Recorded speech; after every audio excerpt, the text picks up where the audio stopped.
Stirring the coffee with 3 chopsticks using the vortex method, the only true way to optimize the taste of your coffee. At the molecular level. Good morning. Welcome to the Daybreak Show. I am the Sultan. We'll get started, but first, coffee. Actually, this is instant espresso coffee, so let's give this a shot.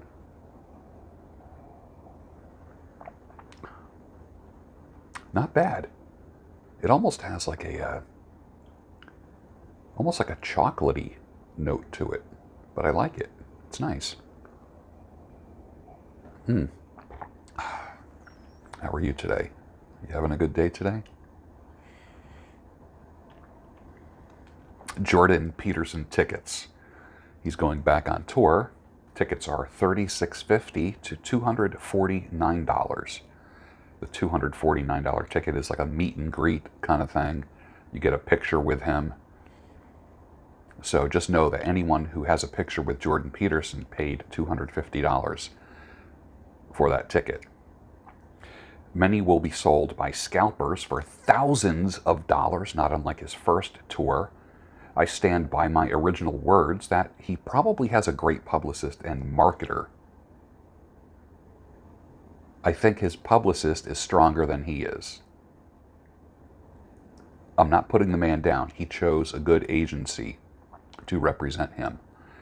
I remember in 2017, I lost 5,000 followers in less than a day because I said, I don't see what is so amazing about his message.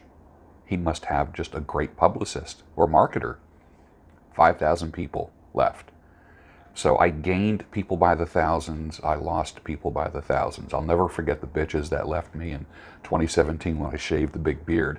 That was tens of thousands of people in one day after I shaved the big beard. Literally, I did a video. I actually did 2 videos. The first 2 videos the first video, I lost 10,000 people when I shaved the big, huge beard. You know, the guys who watch beard porn, that's what I called it. And that was interesting. That was kind of interesting. Over a period of 2 or 3 days, it was up to 30,000 people unsubscribed because I shaved my beard. Hundreds of comments, private emails. I can't believe you shaved your beard. I'm unsubscribing. First of all, half of the YouTube bearded community is nothing but a bunch of liberal Richard smokers, which I'm not interested in appealing to in any way. I don't care who follows me, but it seems like there is a certain demographic that likes to make themselves well known. I'm just not interested in that association. And some of the groups that I've kind of, I don't want to say accidentally identified with, like the YouTube piping group, has just gotten weird. I'm sorry. The whole piping I made a video that has over 1 million hits on pipe smoking and why I like the pipe smoke, and it just has over 1 million hits. Everybody has seen it. It's a spectacle video. There's nothing special about it. I just have a big beard. It's a freaky dude with a big beard talking about pipe smoking. Okay. I could do the same exact video now. Maybe get 1,000 hits on it. Maybe. If I'm lucky. So YouTube is a very finicky place. So you gain a following, you lose a following. And you say you like Trump, you lose thousands of people. You say you like Biden, you gain thousands of people. You know, it's like just the weird politics between like the beardos, the pipers, the gay dudes, the liberal chicks. Just like, it's just a weird ass place to be. It's a weird ass place to be. That's why I am getting, I would say, more bold, because I'm kind of paring down and whittling away to my true audience. People who really want to see me and not get offended for a living. You know, it's amazing. Everything from trolls and haters to every community that I kind of slid into by accident, not on purpose. The only community I want to be in is the one that I create for myself. You know, I don't have a beard product company. Most of those are a bunch of liberal Richard smokers anyways. Think about it. I'm not interested in that nonsense. Pipers are these, for the most part, are weirdos, loners, who don't contribute anything to me or to the world. They're spectators, they're consumers, they're eaters, they're not makers, they're takers. So I'm so happy to say goodbye to all of these different groups. Just so happy. I slid into popularity with certain groups, not by design, but by default. Everyone who hangs with me now is by design, who is a true fan, period. It's better to have 1,000 true fans than have, thousands and thousands and thousands of people who are with you only halfway. Those who subscribe to my newsletter are with me. Those who've come to my Patreon are with me, and that's growing. Both are growing. The newsletter's growing, Patreon is growing. Little by little, and I'm happy about that. But I'll never forget that Jordan Peterson moment. 5,000. That was my first experience in the how finicky your audience is. I'm not here to please everybody. Some people are, but it's kind of ridiculous when you say one thing and can lose thousands and thousands of people. It's strange. It's just, YouTube and social media is just a weird place. It's not the real world. Not even close to it. But for some people it is real because it's the only thing they have. Lockdowns and fines in Germany and Austria. First they take your freedom, now they're taking your wealth. Boy, if that's not history repeating itself, especially with Germany and Austria, come on. What the hell's the matter with you? EU is so fucked up. I'm sorry, the EU is so fucked. If Germany has like a great heritage going way back, but something happened in Germany in the past couple hundred years that just like fucked it up and fucks up everyone that's around them. Germany. Come on, man. Give me a fucking break. The story of the Polish underground is pretty cool. The US could learn some lessons from this. Taking orders from less than 4% of the total population is getting pretty old, isn't it? Isn't it? Seriously? You've done a great job of dividing this country.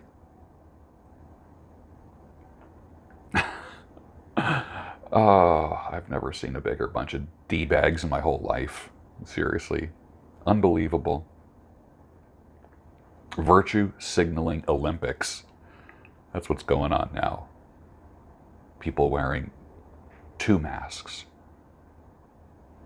And a shield. And a bottle of hand sanitizer in your pocket. And social distancing. Come on, get the fuck out of here. Please, stop it. Stop it. Hey, did you ever make comparisons between people you know and the characters in The Walking Dead? It's almost like you already know who's going to be eaten by zombies first. Think about it, if you're a Walking Dead fan. And let's just say that became real. Who in your life, or who do you know at work, that will probably be one of the first people to be eaten by a zombie? You already know, right? It's pretty simple. Praise the Lord and Pass the Ammunition is an American patriotic song written by Frank Lesser and published as sheet music in 1942. The song was a response to the attack on Pearl Harbor that marked United States involvement in World War II, another scam. The song describes a chaplain, a sky pilot, being with some fighting men who were under attack from an enemy. He is asked to say a prayer for the men who were engaged in firing at oncoming planes. The chaplain puts down his Bible, mans one of the ship's gun turrets, and begins firing back, saying, "Praise the Lord and pass the ammunition." Makes a nice story. Whether it's true or not, I have no idea. But it makes a nice story, doesn't it? But you and I, we've been through that, and this is not our fate. So let us stop talking falsely now. The hour's getting late. Bob Dylan, 1968. Made super famous by Jimi Hendrix. It's the most wonderful time of the year. Or is it? when single people either jump for joy or they just avoid everything holiday and social. I kind of fit into that category. I just want like the holidays. The holidays. The holidays. I just want the fucking holidays to go. I can't stand it. 2022, get here already. And forget this bullshit of shopping, gifts, all the fake shit that you're supposed to do. Just stop it all. Stop it already. Okay? I don't want gifts, and I don't want to buy gifts. I don't want to be a Scrooge, or how the Grinch stole Christmas. But the reality is, the holidays, as we know them, are nothing but a big commercial scam. That's all. That's all. Real love is shown year-round, not just during a certain time of the year. And the minute you take the real meaning of the holidays out of the holidays, it just becomes nothing. That's why I've lost complete interest in anything holidays. Because Christmas is about the advent, the birth of Christ. Period. It's not about anything else. It's not about giving. It's not about gifts. It's not about Christmas trees, lights, snowmen. What happened? Holy crap. It's not about any of that. And I know some of you bitch-es are going to say, geez, who pissed in your Wheaties today? Actually, nobody. This is how I think all the time. I'm just thinking out loud right now. My most used knife, the Opinel number 8.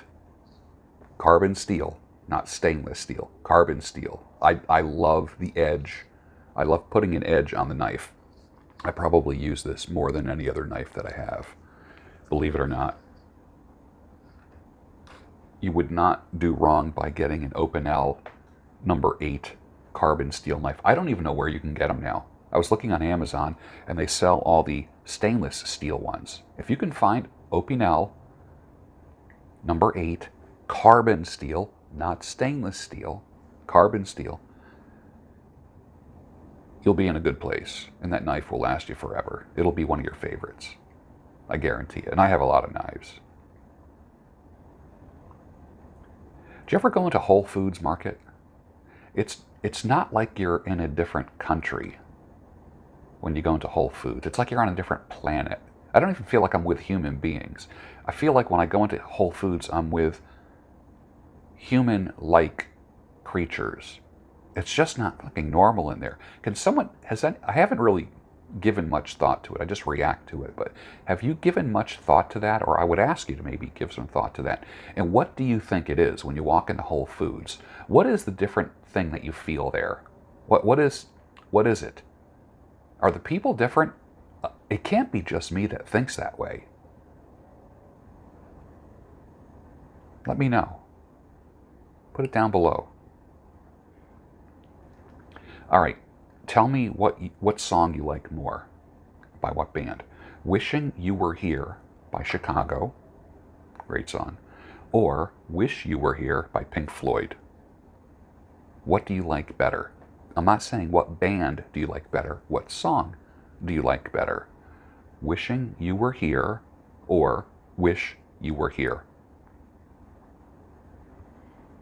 So far, that poll is about 80-20. 81% for Wish You Were Here by Pink Floyd so far. But what are your thoughts? Cursing. Roosh did a thing called the Stop Cursing Challenge. And my response is that's definitely the last frontier. It's easier to give up booze and drugs than it is to give up cursing. To me, that's like the last frontier vice for me. That is the hardest thing to conquer, is the mouth, I can go without booze, I can go without drugs, I can go without sex, I think. But I can't go without cursing. But then again, cursing is by accident. Sometimes something will slip out. You don't have sex by accident. Usually that takes some planning or scheming, right? But the cursing thing, man, that just slips out and I go, oh my gosh, did I just say that? What are your thoughts about that? Interact with me on that one. The real reason for Roe versus Wade is solely to harvest baby body parts. That's the biggest secret of that industry. It's got nothing to do with women's rights or feminism or my body, my choice. It's about DNA, body parts, fresh blood. It's got nothing to do with anything else. Let's not kid ourselves. But you see, that's the kind of shit that'll get you like banned from social media. You know, telling the truth will actually get you banned. But if you go along with happy lies, everything's good. It's good. Yeah. I love this meme. He broke up with me because I'm too ugly. Another woman says, no, dear, you're gorgeous. He broke up with you because you're a socialist. To me, by worldly standards, there could be like one of the most beautiful women in the world. As soon as she says that she's liberal, vaccinated, and, you know, the usual line of BS, she just like automatically morphs into like this witch to me. And I can just see ugliness, and like the most beautiful woman can become the ugliest woman as soon as she just like starts virtue signaling her BS. And it's not that it's old anymore. It got old for me years ago. But I don't even engage with that shit anymore. There's women I haven't even talked. I remember just hanging out with certain women because I thought they were pretty and sexy and all that stuff. Now, I'm just so tired of all the liberal crap. You know, like the possibility of sex. You've heard that phrase before. I think that's an Alan Roger Curry thing. The possibility of sex. So many men do things just for the possibility of sex. You know what? If you stop paying attention to these little attention prostitutes, and most attractive, sexy women are attention prostitutes. Let's get real. Come on, let's get real. I'm not saying you have to go after an ugly woman. Like the 1950s song, if you want to be happy for the rest of your life, get an ugly woman to be your wife. That's going in the other direction. You don't want to do that. But the reality is this. Most pretty, sexy women are attention prostitutes, and they enjoy that attention. And that's their trade currency, is attention. When you stop giving them attention, you actually do better in your life. You will do better when you unplug from that crap. There will always be thirsty idiots out there. Always be thirsty idiots. Just don't be one of them. And enough with this possibility of sex stuff. Enough already. You know, it's so... Do you remember when you were doing this... Do you remember when women would say stuff, well, let's just meet first and see what happens? What she's telling you is...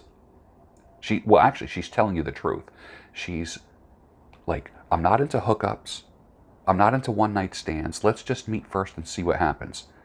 Well, that's where hookups and one-night stands take place, in the see what happens arena. If there's not genuine sexual desire there, right from the get, or close to the get, it's not going to happen. So dude, just stop wasting your time and your money. Invest in yourself. Not in women who are getting taken out for dinner 2 or 3 times a week by other thirsty men, desperate men. Your desperation is starting to show, man.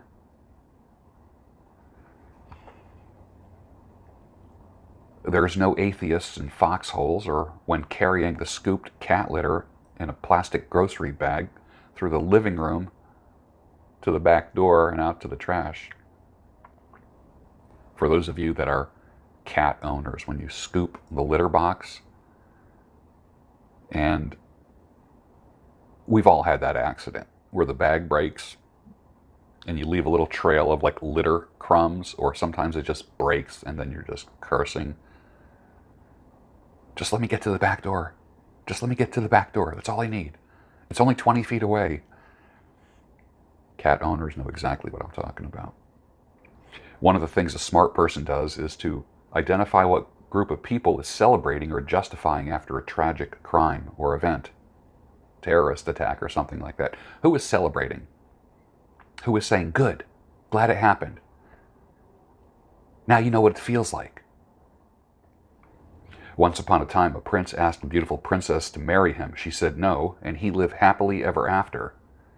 Well, you know the rest of the story. If I told the rest of the story, I'd get banned from YouTube forever.